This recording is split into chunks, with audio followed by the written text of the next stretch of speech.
Canal 9, en partenariat avec le service cantonal de la santé publique, Addiction Valais et Promotion Santé Valais, vous présente l'Antidote.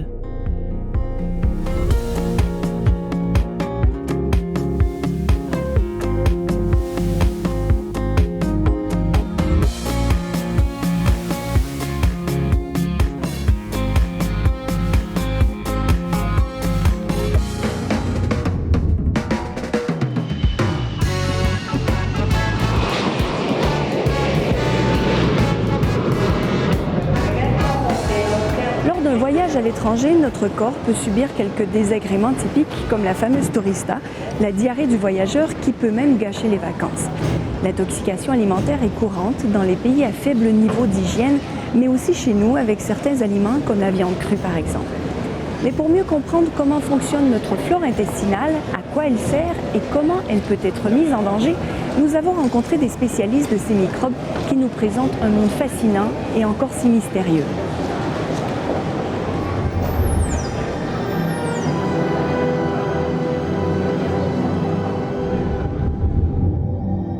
Voici notre premier coupable, E. coli.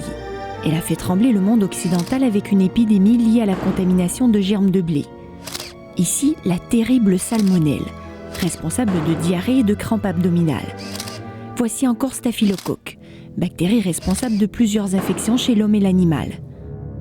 Nous les considérons comme des ennemis responsables d'épidémies graves qui ont décimé une bonne partie de la population. Tuberculose, choléra, peste, typhus. Mais saviez-vous que les bactéries travaillent pour nous, pour notre santé, que notre corps en compte des milliards, leur poids équivaut à 2 kilos, elles sont 10 fois plus nombreuses que le nombre de cellules qui nous composent. C'est dire que nous sommes en minorité dans notre propre corps. Dans le monde des scientifiques, le ventre est en train de devenir le centre d'attention des chercheurs. Nombre d'études importantes paraissent pour démontrer le rôle des bactéries pour notre santé. Pour l'instant, que savons-nous ? Ici, dans ce laboratoire, des chercheurs tentent de décrypter une partie infime de cet univers encore méconnu avec la métagénomique. C'est comme un puzzle dont on a mélangé des boîtes. Donc vous arrivez à voir les pièces, mais il faut reconstituer. On ne sait pas combien il y a de puzzles différents qui sont mélangés, puis on n'a pas toutes les pièces. Donc la grosse difficulté, c'est d'analyser ça avec des techniques qui viennent effectivement du séquençage du génome humain. L'ensemble des micro-organismes vivant dans l'intestin est appelé le microbiote. Il s'installe en nous dès le plus jeune âge. Alors quand on vient au monde, on n'a pas du tout de bactéries dans l'intestin. Lorsque le bébé passe dans la filière génitale, au moment d'un accouchement par voie normale, il avale du méconium, différentes sécrétions qui proviennent de lui-même et de la maman. Et donc il va commencer à ensemencer son système digestif avec des bactéries qui sont essentiellement les bactéries de sa maman. Après, ça va continuer avec essentiellement des bactéries de la maman toujours, qui le touchent, qui lui donnent le sein, donc du contact avec la peau de la maman, avec les mains de la maman. Et petit à petit, ça sera l'environnement avec la découverte du monde extérieur. Il va mettre les mains par terre, les mettre à sa bouche, prendre de la nourriture. Donc il va quelque sorte prendre des bactéries dans l'environnement, d'abord très proche de lui, sa maman, puis un petit peu plus large, et petit à petit va se constituer une flore.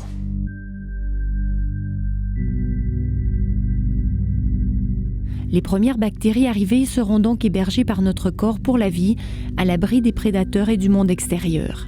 Mais elles nous le rendront bien en travaillant pour que nous restions en bonne santé. La fonction de la flore intestinale, elle nous aide d'abord à digérer les aliments qu'on prend, qui sont mâchés dans notre bouche, qui sont exposés à l'acidité de l'estomac, à des enzymes qui vont couper les différentes parties des aliments qu'on mange. Mais le travail fin, le travail final, se fait en grande partie avec l'aide des bactéries qui nous aident à finaliser ce travail pour que les petits morceaux de nourriture puissent passer à travers l'intestin et aller dans notre sang. De la cellulose, c'est à nous de jouer. Regardez ma chère, c'est de la peau de pomme, un vrai travail de bactéries.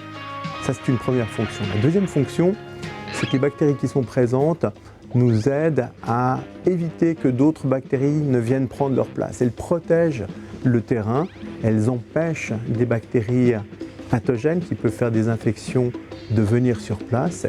Et dans ce sens-là, elles nous aident à notre défense. Elles nous aident également à notre défense parce qu'en étant présentes, notre organisme apprend à les reconnaître et apprend à éduquer son système immunitaire.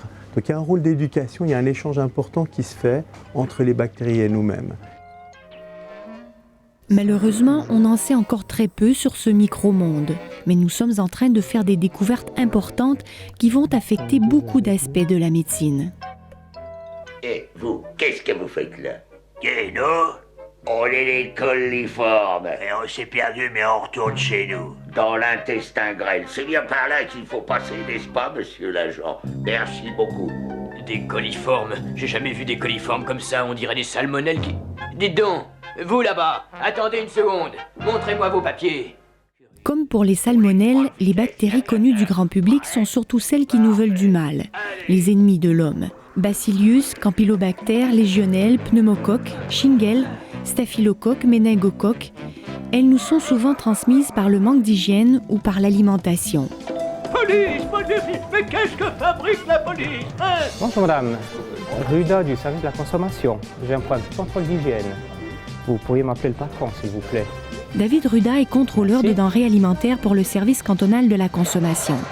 Il fait environ 3 contrôles par jour. Tous les établissements publics de restauration ou de vente de nourriture passent sous la loupe de cet expert et de ses collègues. Sandra, ça c'est important que ça soit bien signé. Hein. Tip top. Au niveau des frigos, vous avez encore des chambres froides au sous-sol, ça on ira regarder plus tard les locaux. Exactement. Maintenant j'ai encore ici donc les c'est quoi, les frigos viande? Les frigos viande, le frigo rangement viande. Mise en place du jour. Mise en place du jour, exactement. Ok, ici on est bon. Tout est emballé. Ouais, je vois tout est daté. Hein. Oui, daté, emballé. Ouais, ce qui est carton comme ça, faudrait éviter, peut-être plutôt mettre un. Ah voilà. Plutôt mettre un papier film, ouais. Un papier film ou même un papier aluminium. Hein. C'est pour pas, quand on le met entreposé. Pour pas que ça touche. Pour pas que ça touche, voilà. Parce que ouais, ça faut éviter, hein, tout ce qui est carton et tout ça. Okay. Ici, température, on est tout bon. Le restaurateur vient de prendre possession des lieux il y a à peine quelques mois. Il doit encore effectuer des travaux. L'inspecteur est minutieux, il ne laisse rien au hasard et il s'assure que la qualité sanitaire est bien respectée. Il vérifie plusieurs endroits stratégiques où peuvent se multiplier les bactéries. Les grands risques de contamination, simplement au niveau des planches déjà, au niveau des ustensiles, au niveau des couteaux, au niveau même du stockage de denrées dans les frigos, si ce n'est pas couvert, si d'un coup c'est pas séparé tout ce qui est légumes, appelés légumes bruts, comme on peut dire, avec les légumes prêts à la consommation, qui ont déjà été blanchis ou qui sont cuits, c'est beaucoup à ce niveau-là. Hein. Au niveau du lavage des mains aussi, c'est important d'avoir toujours équipé d'un savon, d'un distributeur de papier aussi, ça c'est obligatoire. 1 voire 2, plus il y en a, mieux c'est. Hein. Puis le carton, pourquoi pas de carton? Le carton, c'est pas un carton alimentaire déjà, c'est un carton de verre. Et puis c'est pas adapté pour, simplement au niveau les cartons restent dans les économoires, restent un peu dans les caves. Après ça vient poser sur les sauces qui sont même pas des sauces qui vont être cuites, c'est des sauces qui seront consommées comme ça. Et puis c'est pas idéal, ouais, c'est pas le top. Vous permettez que je fasse quelques photos comme ça, juste pour le dossier, pour voir un petit peu les travaux qui a effectués. Quel type de bactéries vous pouvez retrouver? Salmonellose, les staphylocoques et tout ça. Après, au niveau de l'hygiène du personnel, on fait des campagnes de prélèvement aussi pour voir au niveau des entéros, c'est tout ce qui est germes fécaux et tout ça qu'on risque de trouver aussi dans les marchandises. Même si les contrôles sont stricts, les intoxications alimentaires ne sont pas rares. Et les risques existent aussi à la maison, simplement en manipulant du poulet cru par exemple. Jean-Michel Serreda est gastro-entérologue. Il voit passablement de cas d'infection qui peuvent être causés par des virus, des parasites, mais aussi par des bactéries. Alors le plus fréquent, c'est quand même à travers soit le salmonelle, soit le campylobacter, c'est quand même à travers la nourriture qui a été contaminée. Les poules sont porteuses de ces campylobactères dans leur propre intestin, qui ne leur font rien à elles, mais par contre qui peut atteindre l'homme. Donc d'où l'importance de bien laver les œufs, de les cuire Idem pour les poulets aussi, voilà, toutes ces choses-là qui sont vraiment fondamentales. Donc pas manger des choses crues ou le moins possible crues.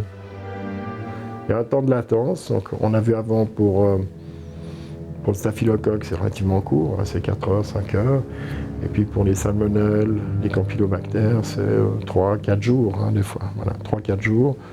C'est quelque chose qu'on va manger à 3-4 jours, puis ça va se déclarer. Au fond, il faut laisser le temps à ces bactéries au fond, de proliférer dans l'intestin. Elles vont proliférer jusqu'à un certain stade, prendre le dessus au fond sur la flore, et puis commencer après leur désastre à travers les diarrhées et autres. Regardez, capitaine. Des salmonelles. De quoi faire une bonne infection alimentaire. Alors les diarrhées, c'est quoi? C'est simplement certaines bactéries qui arrivent. Des bactéries pathogènes, dangereuses, c'est-à-dire qui ne se retrouvent pas à l'état normal dans la flore intestinale.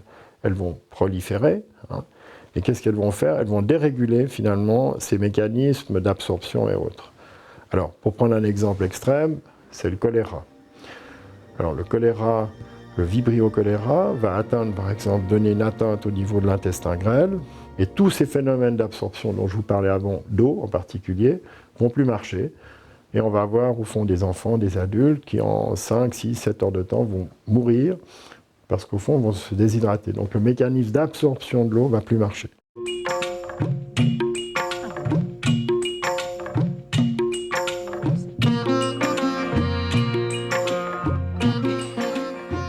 Nicole Vaucher est allée en Inde en début d'année. Elle y est restée 3 semaines et au bout de son voyage, elle a été prise de fortes diarrhées qui ont nécessité un passage à l'hôpital. On lui a donné des antibiotiques et elle s'est mieux portée dans un premier temps. Puis, lors de son retour, les maux de ventre sont revenus. À peine l'avion avait décollé, je me suis mise à vomir. À peu près pendant 24 heures, c'était juste l'horreur. Arrivée en Suisse, Nicole est fiévreuse et elle prend rendez-vous chez son médecin qui ne juge pas nécessaire de faire des analyses. Les 6 prochaines semaines seront pénibles pour elle. Finalement, à la mi-mars, j'ai cru que j'avais attrapé la grippe parce que j'avais des montées de fièvre, des pics fiévreux qui montaient jusqu'à 39,5 et qui descendaient très rapidement à 35,5. Donc je passais des moments à transpirer, mais à devoir me changer tellement j'étais mouillée, et à grelotter, à ne pas pouvoir maîtriser mes tremblements. Et je suis entrée à l'hôpital le 2 avril, ils m'ont gardée et ils ont détecté que j'avais la fièvre typhoïde. Donc j'encouragerais vivement les gens qui rentrent de voyage dans un pays de ce genre, s'ils ont des problèmes d'intestin ou de digestion, de ne pas hésiter à demander des analyses à leur médecin. Nicole est hospitalisée 11 jours. Elle reçoit un traitement antibiotique. Elle a perdu 4 kilos et elle est encore en rémission aujourd'hui. La fièvre typhoïde, aussi appelée typhus, a fait parler d'elle en Suisse il n'y a pas si longtemps. À Zermatt, en 1963, de nombreux habitants et touristes tombent subitement malades. Ils souffrent de fortes fièvres, de douleurs abdominales, d'ulcération des intestins, de plaques rouges sur la poitrine. Au final, 3 personnes décèdent et 450 sont hospitalisées. Même si le typhus est pratiquement disparu en Suisse, il reste présent ailleurs et sans traitement, le taux de mortalité atteint 20%.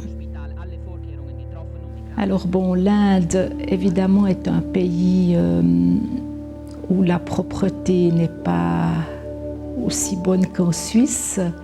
Il y a un manque d'hygiène, voilà, c'est un autre monde. Et puis, on peut être contaminé par la nourriture, par l'eau, il semble aussi par les produits laitiers, mais ça, je n'en ai pas mangé, ou simplement quelqu'un qui manque d'hygiène, qui est porteur sain et qui, par exemple, ne se laverait pas soigneusement les mains et fait la cuisine. Voilà, on peut être contaminé de cette façon. Alors évidemment, je ne buvais jamais d'eau, j'ai jamais mangé de fruits qu'on ne pouvait pas peler, pas de crudité. Oui, je pense que j'ai pris les mesures nécessaires, mais quand on part en Inde, je crois qu'on est un petit peu...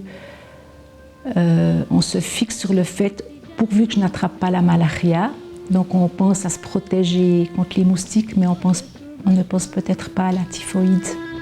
Par son témoignage, Nicole Vaucher veut rappeler aux voyageurs, comme elle, d'être particulièrement attentifs aux risques d'infection et de bien s'informer sur le pays visité avant de partir. Pour les voyageurs, et ça c'est important, c'est par exemple le jus d'orange. Alors le grand problème de ces jus d'orange, c'est que donc on va acheter du concentré de jus d'orange et on va mettre de l'eau. Alors si on est dans des endroits où l'eau est un peu contaminée, problème. Puis l'autre chose aussi qui est un agent terrible aussi de contamination, c'est les glaçons. Alors les glaçons, c'est une quantité de bactéries pas possible, donc évitez les glaçons. Malgré toutes les précautions, il est parfois impossible d'éviter une infection ou de revenir avec une bonne tourista. Et si cela arrive, il faut surtout penser à se réhydrater. Mais une manière simple de faire, c'est de prendre 1 litre d'eau, une demi-cuillère de sel, une demi-cuillère de bicarbonate, puis 4 à 5 sucres. On mélange le tout, et puis en gros, on a une bonne solution physiologique. Voilà. Et puis prendre 1 litre, 2 litres, voilà. Vraiment boire, parce qu'on se déshydrate. Vraiment. Encore une fois, c'est le même mécanisme dont je vous parlais avant. Le pire, c'est dans le choléra, mais on peut perdre facilement 1-2 litres par jour. Donc une personne âgée, ou bien même vous, moi, je veux dire en 24-48 heures, on peut vraiment mal. Donc l'hydratation est très importante. Qu'est-ce qu'on peut manger? C'est ce que disaient les grands-mères, le riz, les pommes de terre, les bananes, de la soupe. Évitez les lactoses. Très souvent, les produits laitiers, le lait est mal toléré, voire même on va avoir une intolérance au lactose encore pendant peut-être plusieurs semaines après une gastroentérite. Donc c'est mieux de les éviter, puis d'attendre peut-être 1 ou 2 mois, 3 mois avant de reprendre avec le lait par exemple ou les produits laitiers. Pour l'instant, pour lutter contre les bactéries pathogènes, on utilise la chirurgie et les antibiotiques. Après la Deuxième Guerre mondiale, les antibiotiques se sont répandus en Occident. Ils ont révolutionné la médecine. Mais leur utilisation n'est pas banale et les bactéries se défendent de mieux en mieux contre eux. Elles développent des résistances. Le risque d'utiliser trop d'antibiotiques, il est surtout pour la collectivité. C'est-à-dire que plus on utilise d'antibiotiques, plus on va détruire les bactéries qui sont sensibles et plus on va donner un avantage aux bactéries qui sont naturellement résistantes. Dans la vie de l'environnement, les bactéries sont toujours exposées à des antibiotiques. C'est des substances qui sont naturellement produites dans l'environnement par des champignons, par d'autres bactéries. Donc elles ont l'habitude de se défendre, elles savent comment le faire. Et chaque fois que nous, on va utiliser des antibiotiques, on va les stresser. Et celles qui savent bien se défendre vont avoir un avantage sur les autres. Elles vont être plus abondantes, elles vont avoir davantage de place et davantage de nourriture pour se développer. Et donc plus on le fait, plus on va changer la proportion de bactéries résistantes. Et que fait-on lorsque les bactéries résistent, que les antibiotiques ne fonctionnent plus? Demain, on est embêté parce qu'on sait que les antibiotiques sont de moins en moins efficaces, parce qu'on en utilise beaucoup trop. Donc il y a des pistes qui sont en train d'être explorées. Une des pistes, c'est utiliser des bactériophages, c'est-à-dire des virus de bactéries. On a des virus qui infectent nos cellules, la grippe. On a des virus qui infectent des animaux, des virus qui infectent les plantes. Il y a aussi des virus de bactéries. Et une partie de ces virus a la particularité d'entrer dans la bactérie, de pirater le système de la bactérie et de fabriquer des tas de petits bébés virus. Et en faisant ça, il va tuer la bactérie. Puis aussi essayer de diminuer notre quantité d'antibiotiques. Ça c'est l'urgence. Ça c'est l'urgence aujourd'hui, c'est vraiment de diminuer les antibiotiques qu'on utilise. C'est des substances extraordinaires qui ont sauvé des millions et des millions de vies. Mais il faut vraiment être prudent dans la façon dont on les utilise, parce que chaque fois qu'on les utilise, quelque part, on en paye le prix. Et il faut qu'on sache être raisonnable, qu'on explique aux médecins, qu'on explique aux patients que parfois il n'y a pas besoin d'antibiotiques et c'est faux de les utiliser, c'est pas anodin. Le débat sur les antibiotiques va continuer. Les animaux en reçoivent également, nous en mangeons donc et l'alimentation influence notre microbiote. Alors, on se tricote quelques vitamines. Et que ferait-il si nous n'étions pas là pour fabriquer ces vitamines qu'on ne trouve pas dans les aliments? Dites-le-moi. Certaines bactéries sont bonnes pour notre santé. C'est le cas des lactobacillus et des bifidobactéries. Elles produisent entre autres un environnement acide dans notre gros intestin ou côlon. Et elles empêchent les bactéries nuisibles de survivre. On les retrouve dans le lait, le yogourt, le fromage. Silvio Foli s'intéresse de près à ces bactéries. Il a commercialisé au début des années 2000 un prébiotique, un produit à base de fibres qui nourrit ces bactéries et les favorise. Il porte beaucoup d'espoir dans ce produit pour l'avenir. Le prébiotique, c'est une fibre d'origine végétale qui a un effet bifidogène, c'est-à-dire qui va stimuler nos propres bactéries, au fond, à s'automultiplier et à, évidemment, par cette multiplication, exercer des effets aussi bien localement, c'est-à-dire au niveau du côlon lui-même et du transit intestinal, mais aussi des effets systémiques. Silvio Foli fabrique des médicaments. Aujourd'hui, il encapsule des gélules de mélatonine. Il fabrique également des aliments fonctionnels. Les prébiotiques font partie de cette catégorie. Ils se retrouvent à l'état naturel dans les aliments comme les artichauts, le millet, le seigle ou l'avoine. On les utilise aussi dans les laits infantiles depuis plus de 10 ans. Alors, on a passablement d'études qui ont été faites chez l'homme en relation avec le transit intestinal, les problèmes de constipation, les problèmes de diarrhée. On a aussi des études qui ont été faites en relation avec l'ostéoporose, par exemple, et aussi des études en relation avec les maladies coronariennes, et plus particulièrement sur les taux de triglycérides circulants, qui sont un facteur indépendant de risque dans la survenue de l'artériosclérose, où là, des études très élégantes montrent qu'on peut améliorer le profil lipidique grâce à l'utilisation de prébiotiques. Et donc, on peut imaginer, dans un laps de temps, je dirais, relativement court, c'est-à-dire une dizaine d'années, qu'on utilise en fait ces fibres prébiotiques pour prévenir certaines maladies coronariennes. On s'aperçoit par exemple que la flore que l'on a joue un rôle pour modifier certains types d'aliments qu'on prend et modifier nos risques cardiovasculaires. Par exemple, si on prend beaucoup de viande rouge, on sait qu'on est plus à risque de faire de l'athérosclérose, de boucher nos vaisseaux. Et des chercheurs ont montré dernièrement que c'était lié à une activité bactérienne qui, en prenant les substances qui se trouvent dans la viande rouge, vont libérer d'autres substances dans notre intestin qui vont boucher nos vaisseaux. Donc on s'aperçoit que tout est lié. Ce que je fais va conditionner ce que je mange va conditionner mon microbiote, et mon microbiote, qui n'est pas là par hasard, qui dépend de mon histoire, de ma génétique et autres, va à son tour envoyer des substances dans mon organisme qui vont changer ma santé, mon comportement et ma muqueuse intestinale. Donc c'est difficile de séparer notre microbiote et nous-mêmes. On est très très liés. Les recherches dans le domaine de l'alimentation et des effets de ce que nous mangeons sur notre microbiote sont nombreuses et il reste encore beaucoup d'inconnus. Et pour changer le microbiote d'une personne, il existe des techniques plus surprenantes. Des centres pionniers en Australie et en Hollande ont développé des programmes expérimentaux de transplantation fécale. Cela consiste à changer la flore intestinale d'un patient malade et à la remplacer par la flore d'une personne saine. Ces greffes ont d'abord été effectuées sur des souris et les résultats ont montré des effets sur le comportement, l'agressivité et la prudence d'une souris. Elles ont aussi montré qu'il était possible de rendre une souris obèse ou au contraire mince. Le microbiote pourrait donc être à la base de plusieurs maladies comme le diabète, certaines maladies neurologiques, digestives ou même de l'épidémie d'obésité.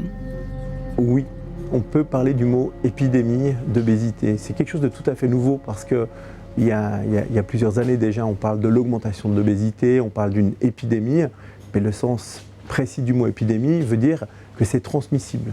Et c'est que récemment que des chercheurs ont pu montrer chez des souris que le trait obésité est transmissible en modifiant la flore d'une souris, en donnant la flore d'une souris obèse à sa petite sœur qui est génétiquement identique et qui mange la même chose qu'elle. Donc c'est effectivement une partie épidémique. L'obésité fait en partie place à une notion de maladie infectieuse. Un être humain ne se manipule pas comme une souris, mais il est clair que notre microbiote peut avoir des incidences importantes sur la santé. C'est que notre intestin a un système nerveux extrêmement développé, qui est bien construit, qui est structuré. Ça, c'est connu depuis très très longtemps par les anatomistes, les physiologistes, les spécialistes. Et donc, ce plexus nerveux qui est dans notre intestin joue un rôle important pour notre prise alimentaire, pour la motricité intestinale et autres. Mais ce qui est récent, c'est la découverte que les bactéries jouent aussi un rôle là-dedans. En plus de ce câblage électrique qui est notre cerveau intestinal, les bactéries vont libérer des substances qui vont moduler notre comportement, notre cerveau directement. Donc c'est ça la vraie découverte récente. Oui, les bactéries peuvent lutter contre nous. Elles tuent encore environ 15 millions de personnes dans le monde. Mais oui, les bactéries sont aussi nos amies et elles sont beaucoup plus importantes que ce que nous l'imaginions. Il y a dans l'intestin d'un seul humain des milliers et des milliers de fois plus d'organismes vivants qu'il n'y a d'hommes sur la Terre. Des milliards de microbes luttent pour leur survie. Certains d'entre eux sont bénéfiques, mais beaucoup d'autres néfastes. Quand les bénéfiques ont le dessus, et c'est presque toujours le cas, tout va bien. Et il est bien normal qu'ils aient le dessus, parce qu'ainsi, ils conservent en bonne santé celui qui les fait vivre. La flore intestinale est donc un monde complexe et fascinant qui est loin d'être un sujet qui pue. Les matières fécales représentent quelque chose d'extrêmement utile et propre. Les bactéries ne sont pas uniquement pathogènes, responsables de la peste, du choléra ou de la tuberculose. Elles ont façonné la Terre et ils sont des milliards à travailler dans notre corps pour notre santé. Alors apprendre à mieux connaître celles qui nous habitent, c'est peut-être aussi trouver des clés pour une meilleure santé. C'est la fin de cette émission, je vous remercie de votre présence et j'espère vous retrouver de nouveau la semaine prochaine.